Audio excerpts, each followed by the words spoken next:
guys! Welcome back sa aking channel. And today's video guys, share ko lang yung update ko dun sa Sexy Coffee. Maraming nagtatanong kasi guys kung nag-work ba yun sa akin. Medyo matagal na ako nun gumamit and hindi ko na na-update. Yun yung kape na ipinilit ko after nung Skinny Coffee. So after nung Skinny Coffee, yung Sexy Coffee naman. And now, hindi ko na siya ginagamit. I-share ko lang sa inyo guys yung thoughts ko about the Sexy Coffee, kung ano yung reaction sa akin, and kung effective ba, nakakabawas ba siya ng timbang. Okay? So, ayun, I think naka 8 boxes ako na na-consume. Natapon ko na yung mga packaging niya guys. Share ko na lang sa inyo yung update ko today about dun sa coffee. And marami nagtatanong sa inyo guys yung effect niya and kung effective ba siya. Ngayon, i-share ko sa inyo yung effect niya guys sa akin.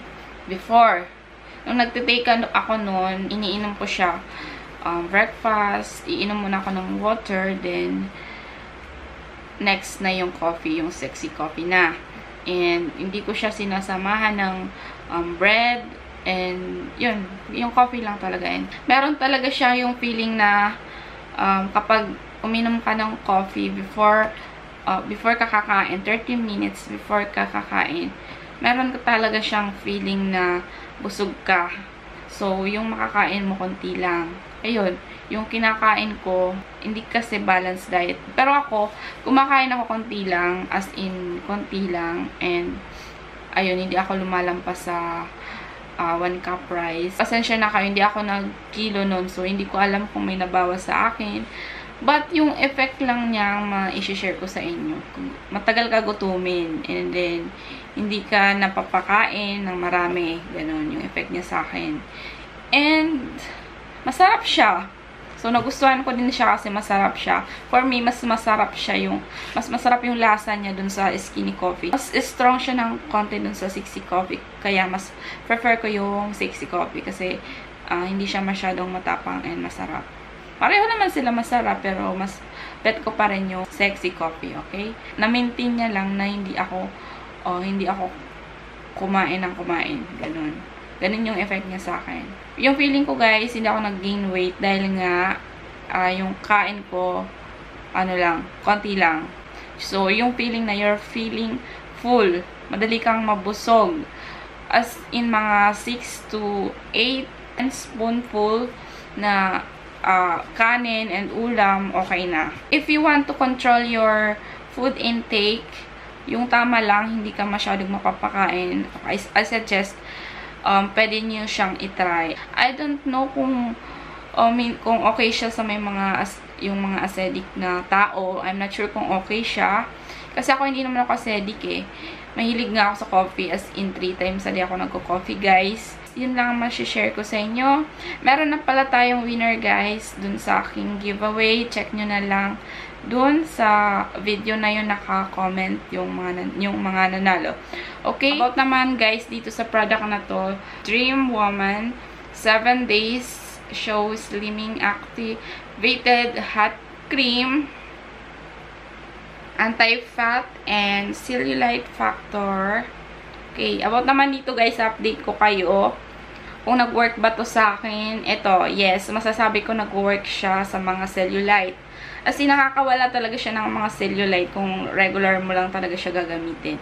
Kasi, madalas ginagamit ko siya sa bandang legs, ay sa bandang thigh. Saka sa part ng puwet ko, guys, ginagamit ko din siya and it works. Yun lang, yung pakiramdam lang talaga masyado siyang mainit. As in, umiinit talaga siya, as in hot na hot. So, kapag dinamihan mo masyado, parang nakakapaso. Alam mo yung feeling na kumain ka ng sili. O, ganun. Tapos, nalagay mo siya sa skin mo. Ganun yung feeling niya. For me. So, ganito yung itsura guys ng lotion dito sa bote. And, sa unang apply guys, kapag una mo siyang nilagay sa skin mo, hindi mo pa mapapansin.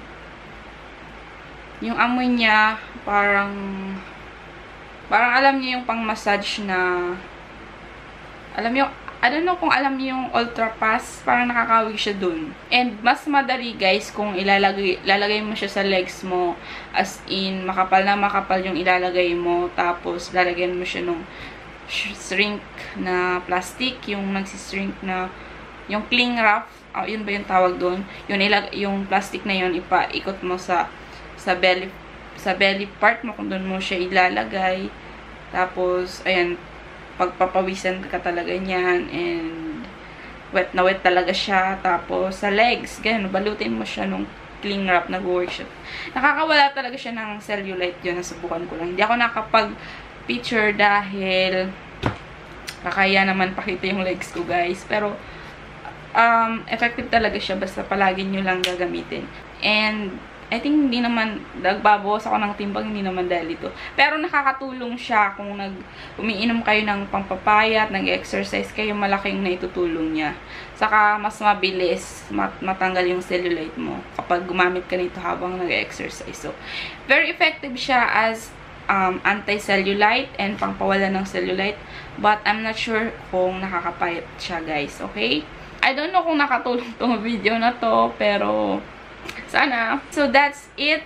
Thank you guys for watching and see you again on my next one. Bye, guys!